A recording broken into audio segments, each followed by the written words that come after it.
Mesdames et messieurs, bienvenue sur notre première partie de présentation de Trade Africa. Je m'appelle Samuel Ngon. Je suis l'un des éducateurs à la communauté Trade Africa. Au cours de cette présentation, vous pourrez en savoir davantage sur moi et sur notre réelle motivation de mettre sur pied Trade Africa. À la fin, nous parlerons de nos cours et de notre programme d'entretien privé. Permettez-moi de commencer en parlant un peu de moi. Comme je vous l'ai dit au début, je suis Samuel Ngon. Je suis né dans un petit village au cœur de l'Afrique, particulièrement au Cameroun, et j'ai immigré aux États-Unis avec ma famille. Ici aux États-Unis, en dehors de mes lourdes responsabilités de mari et de père, je suis aussi directeur général de Samuel Construction Group, une entreprise de construction dont je suis un homme d'affaires. Certains se poseront la question de savoir quel lien y a-t-il entre la construction et les finances ou le marché de la bourse? Comment les deux industries très distinctes se rencontrent-elles? Eh bien, comment être homme d'affaires m'a-t-il conduit au trading ou à l'éducation aujourd'hui?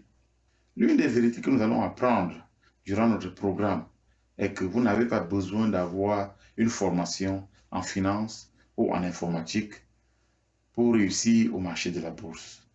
Ne pas confondre avec pratiquer le marché de la bourse, car pratiquer et réussir au marché de la bourse sont deux choses bien distinctes. À Trade Africa, nous ne sommes non plus des conseillers financiers. Mais jusqu'ici, où est le rapport? En d'autres termes, comment suis-je entrer en contact avec le marché de la bourse? Eh bien, je dirais ceci dans mon cas, que peut-être si je n'étais pas dans les affaires, je ne serais pas un trader aujourd'hui. Car ce que j'ai vécu confirmerait le fait que dans notre vie, les choses se passent parfois dans un but.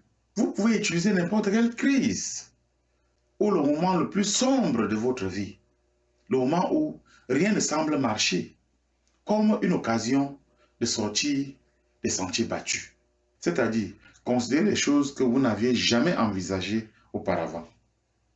Ceci est vrai, car c'était lors d'une crise ou une période très sombre dans l'histoire de l'humanité, comme la guerre, que beaucoup de bonnes choses ont été inventées. Par exemple, c'était lors de la Première et la Seconde Guerre mondiale que les choses comme les ordinateurs, les micro-ondes, la pénicilline, le radar, la chirurgie plastique et beaucoup d'autres bonnes choses ont été créées. Je ne sais pas dire que la guerre est une bonne chose, mais ce que je voudrais dire ici est que les moments difficiles amènent souvent des humains à créer ce qui n'existe pas. Ainsi donc, lorsque nous sommes confrontés au moment sombre de notre vie, ça ne devrait pas être le moment de déposer nos armes, encore moins de sombrer dans la dépression. Cela peut être une bonne occasion de penser différemment. C'était exactement mon cas. J'ai dirigé mon entreprise avec succès jusqu'à ce qu'arrive ce jour, l'un des jours les plus tristes de ma carrière. Je pense que certains d'entre vous aviez vécu des expériences similaires, surtout lorsqu'on est propriétaire d'une entreprise. C'est vraiment difficile. J'étais au point de quitter mes activités, non pas à cause d'un problème interne de l'entreprise, mais à cause d'un problème externe, lié à un individu particulier. Cette personne était assise sur mon chemin et je devais lui faire plaisir si je voulais rester en affaires. Et comme je ne voulais pas me conformer, les choses sont devenues difficiles, si difficiles au point où j'étais au point de fermer les portes de mon entreprise. C'est pendant ces moments tristes que j'ai saisi l'opportunité de réfléchir autrement, car j'ai fini par comprendre que la principale raison pour laquelle je souffrais, c'était parce que je comptais sur les sentiments des gens afin de gérer mon entreprise avec succès. Je ne dis pas qu'il est impossible de compter sur des gens et de réussir, mais dans mon cas, à cette époque, pour le bien-être de ma compagnie, c'était impossible. Les choses sont devenues difficiles, si difficiles au point où je ne puisse même plus subvenir aux besoins de ma famille.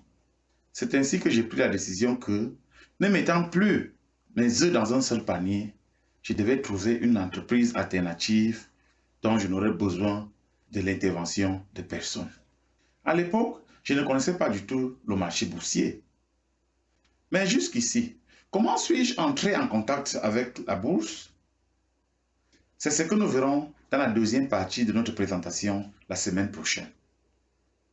Je vous invite à souscrire à notre chaîne et activer la cloche de notification afin de ne pas rater notre prochain épisode. Merci.